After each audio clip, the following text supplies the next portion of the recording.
Hi friends, आप देख रहे हैं विनोद जीएस न्यूज चैनल। जैसा कि आज जो टॉपिक्स है ज्योग्राफी का, इंडियन ज्योग्राफी का, और आप नदी से रेफरेंस के तौर पे, यानी नदी जो है, रिवर जो है, दक्षिण भारत की नदी है। आप चलिए देखते हैं कावेरी नदी। कावेरी नदी, सवाल ये नहीं है कावेरी नदी जो है इसके बारे में बताया गया है कि टोटल रेंज 800 किलोमीटर है, लगभग 800 किलोमीटर। और ये भी बताया गया कि गोदावरी और तीसरा के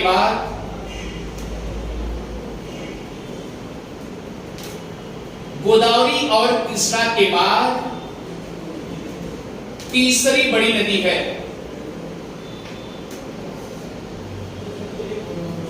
गोदावरी और तीसरा के बाद तीसरी बड़ी नदी है, लेकिन कहां की? प्रायद्वीपीय नदी है।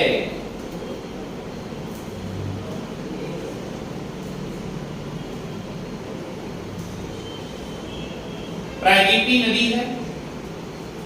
और इससे अर्थात कावेरी नदी को यह भी बताया गया है कि सदा नीरा होती है, यानी कावेरी नदी सदा नीरा, यानी हमेशा याद रखिए कि कावेरी नदी में ये जो पानी होता है हमेशा सदैव भरा रहता है। आइए चलते हैं आगे की तरफ। थोड़ा सा कावेरी के बारे में चर्चित हम कहावत बता दें कि कावेरी, आपको मैंने ये भी पहले बताया था कि कावेरी नदी फेमाइन जेंडर है, स्त्रीलिंग का बोध कराती है।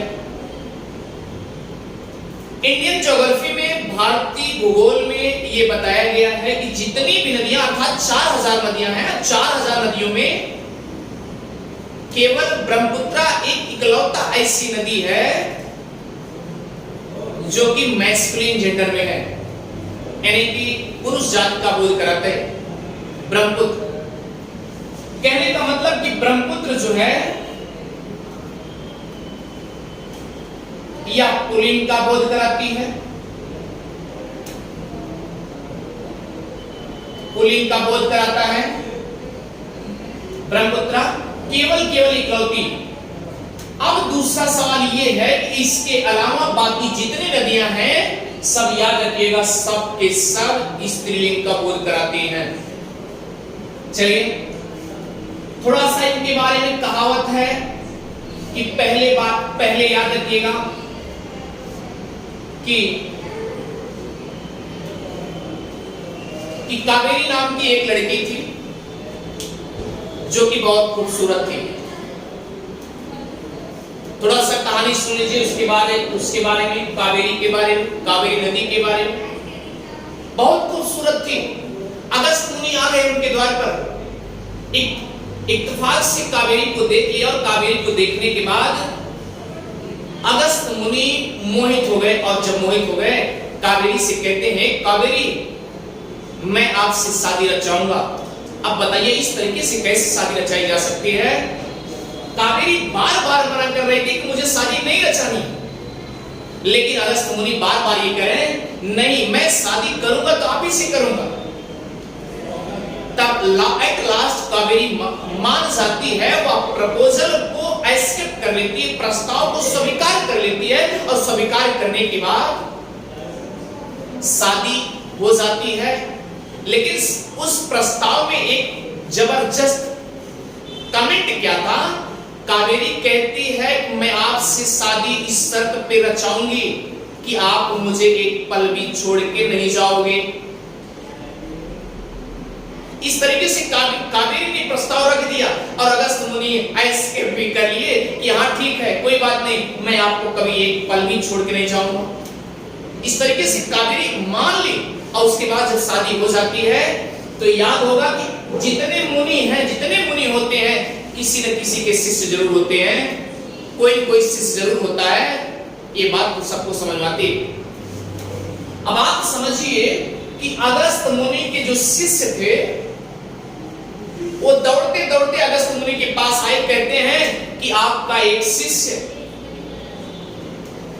बहुत परेशान चल रहा है, बहुत पीड़ित है, बहुत चिंतित है प्यास के कारण। उसके बाद आप सोचिए ऐसी कंडीशन अगर आ जाए तो अगस्त्य मुनि क्या कर सकते हैं। इधर कावेरी से प्रस्ताव भी रख चुके हैं कि हम आपको एक पल भी छोड़ेंगे नहीं, और उधर शिष्य और स्टूडेंट को क्या करते, छोड़ते?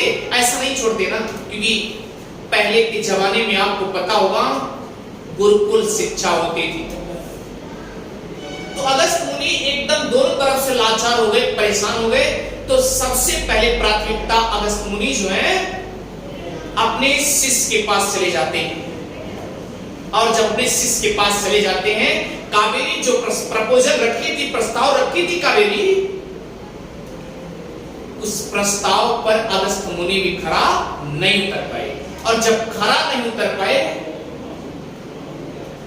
यानी उनकी बात में सत्यता न रह गई, तो कावेरी भी चिंतित हो गई। और चिंतन करते करते याद होगा जिस प्रकार से नागमती वियोग वर्णन में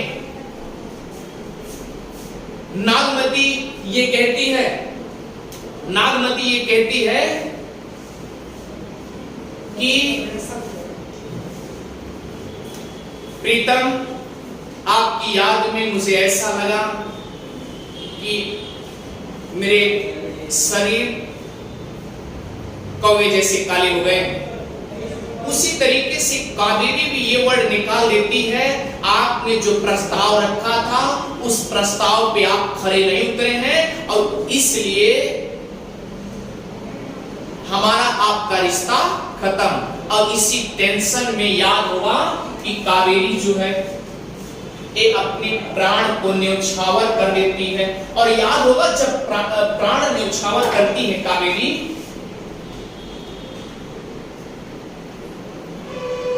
तो कहां करती, जरा मैप में देखिए आप।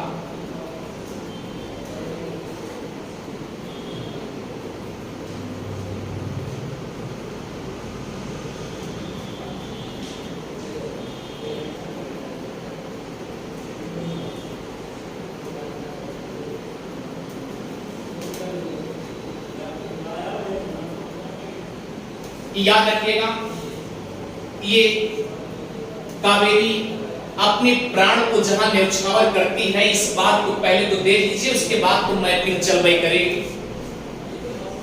याद होगा महाराष्ट्र के दक्षिण में आपका कर्नाटका पड़ता है,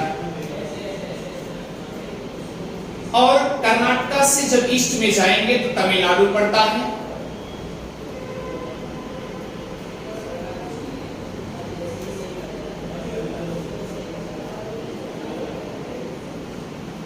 ये लगभग सीन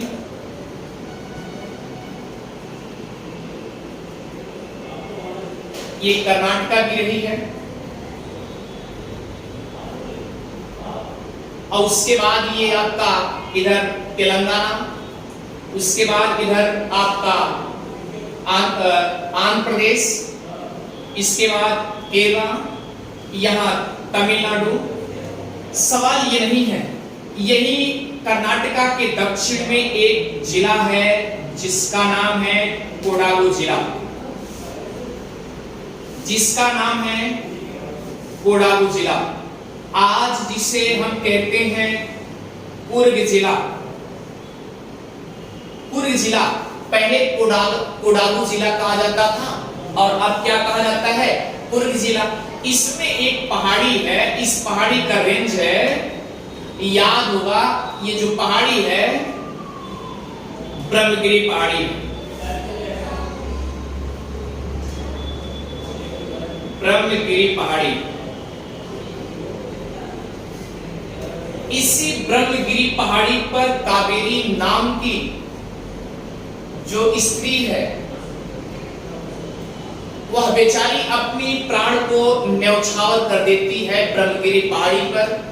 और वहीं ब्रह्मगिरी पहाड़ी के नीचे जस्ट एक आपको मिलेगा कावेरी ताल।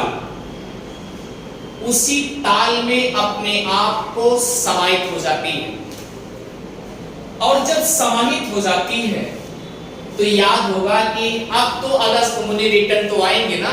अगस्त मुनि जब रिटर्न आते हैं तो कावेरी की याद में एक शब्द कह जाते हैं। क्या कहते हैं जरा सुनिएगा। कहते हैं कि कावेरी हमारी आपकी मुलाकात तो नहीं हो पाई क्योंकि मेरे पीछे भी कंडीशन था, उधर मेरा शिष्य परेशान और मैं आपको छोड़ना भी नहीं चाहता था, लेकिन कंडीशन ऐसे आ गए, हालात ऐसे आ गए, मुझे छोड़ना पड़ा।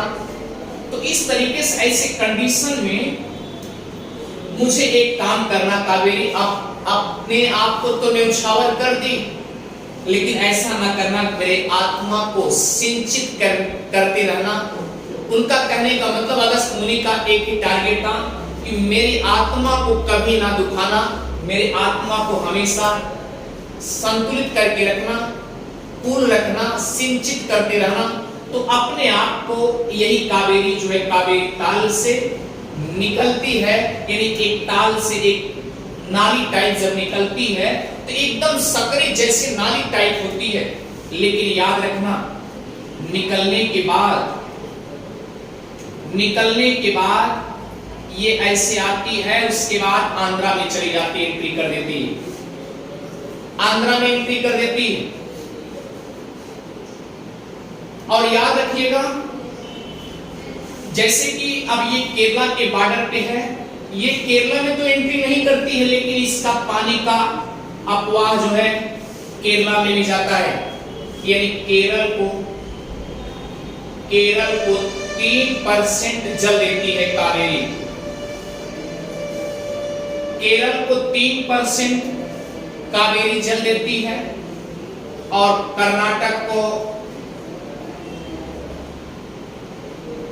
41%, और जो शेष बचता है, शेष पानी अर्थात 56% आंध्र प्रदेश को देता है। ये अफवाह के रूप में। और सबसे बड़ा सवाल तो ये है कि जो ये पानी अपने आप को न्यौछावर करती है, ये पांडिचेरी के हिस्से में कराईकल में न्यौछावर कर देती। कहां? कराईकल में न्यौछावर करते पानी, अर्थात कहां है? ये पांडिचेरी का हिस्सा है, पांडिचेरी का हिस्सा है, और यहीं पर बंगाल की खाड़ी में अपने आप को पानी को निकाल देते हैं। लेकिन सवाल ये, जब यहां से कावेरी अपने आप को निकलती है, जब यहां से निकलती है तो ये भी गुम्फित का काम करती है। गुम्फित मतलब हमने बताया था कि गुम्फित मतलब ये होता है कि एक नदी निकले और एक नदी निकलने के बाद दो धाराओं में बढ़ जाते हैं और लास्ट में फिर जाके मिल जाएं। इस तरीके से इसी आकृति को गुम्फित कहा जाता है। तो याद रखना, इस तरीके से कावेरी नदी में 3 बार, यानी शुरू से लेकर के अंत तक ये 3 बार गुम्फित का काम करती है। कितनी बार? नोट करते जाइएगा। कावेरी नदी अपने आप को 3 बार गुम्फित करती है।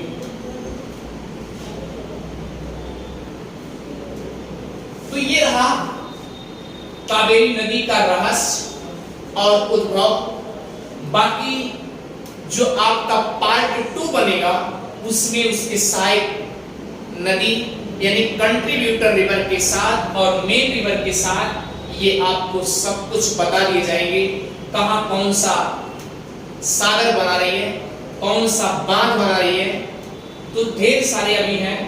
यानी कि जब तक इसको खत्म नहीं कर देंगे तो याद रखना एक चीज। और दूसरी चीज आप याद रखिएगा कि बाएं छोर से और दाएं छोर से, मैं बार बार बताता चला रहा हूं कि बाएं छोर से मिलने वाली नदी जो होती है वह कैसे आप दर्शाएंगे कि बाएं छोर से मिल रही है, कैसे आप दर्शाएंगे दाएं छोर से मिल रही है। तो तो याद रखिए हमेशा उद्गम से लिया जाता है। जैसे कावेरी नदी जो है, कावेरी नदी यहां से निकल रही है और इधर आंध्र प्रदेश की तरफ जा रही है, कराईकल में जा रही है।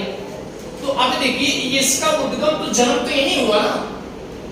अगर इसका उद्गम यही हुआ है तो कोई नदी अगर इधर से मिलेगी तो हम मान लो ये नदी उद्गम इधर हुआ और इधर जा रही है, तो ये मेरा बायां है तो इसका मतलब बायां ऊपर से होगा। और अगर कोई नदी इधर से मिलेगी तो याद रखना ये क्या होगा, दाएं तरफ से इधर जा रहा है, ये दायां होगा और ये बायां होगा। इसी तरीके से शेड्यूल होता है।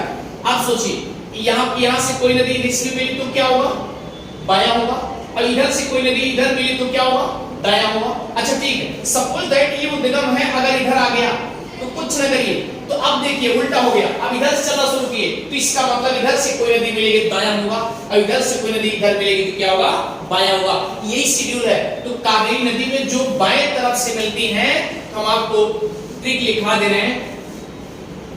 आज ट्रिक तक आप नोट कर लीजिए, उसके बाद कल हम आपको अच्छे से बता देंगे। जो कावेरी नदी में बाएं छोर से मिलती हैं, बाएं छोर से सहायक नदी मिलती हैं, उसका ट्रिक नोट करते जाइएगा। उसका ट्रिक है हे सिम अर्कवती, हे सिम अर्कवती, हे से हेरन, हे से हेमवती, सिम से सिमसा, और अर्क से अर्कवती। ये बाएं छोर से मिलने वाली चार बड़ी सहायक रिवर है, यानी कंट्रीब्यूटर रिवर है, यानी बाएं छोर से मिलने वाली है।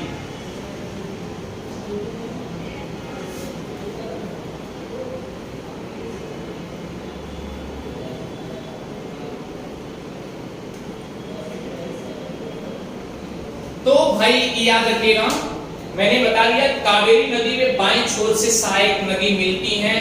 कौन कौन, हे सिम अर्कवती, हे से हेरम, हे से हेमवती, सिम से सिमसा, अर्कवती से अर्कवती, यानी कि बाएं छोर से, इसका मतलब दाएं छोर से भी होगी।